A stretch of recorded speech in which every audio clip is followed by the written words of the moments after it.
Madam ବୁଧବାର ଆଜି କ'ଣ ହେଉଛି? ଆଜି ତ ବୁଧବାର ଆଉ ମାଛ ବେସର ହବ। ଏଇଟା ଆପଣଙ୍କର କ'ଣ?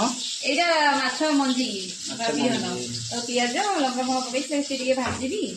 ଆଉ ମାଛ ବେସର ହବ ଟିକେ ଆମ୍ବୁଲ ପଡିକି ଆଉ ଆମ୍ବୁଲ ପଡିକି ମାଛ ବେସର ହବ ଆଉ କ'ଣ ଆଉ ଟିକେ ସାଲଟ ହବ ଆଉ କ'ଣ ଆଜି ବୁଧବାର ମାଛ ଭଜା ହେଉଛି। କି ମାଛ? ରୋହି ମାଛ। ରୋହି ମାଛ। ଆଉ ଛୋଟ ମାଛ ଆଣିଲେ କଣ୍ଟା ହବ, ମୋ ପୁଅ ଖାଇବନି। ଆଉ ଏଇଟା ସେତେ କଣ୍ଟା ନାହିଁ, ମୋ ପୁଅ ଟିକେ ଖାଇବ ନା, ସେଥିପାଇଁ ରୋହି ମାଛ ଆସିଛି। ସେ ଭଜା ଖାଇବ, ଆମେ ତରକାରୀ ଖାଇବୁ ଆଉ।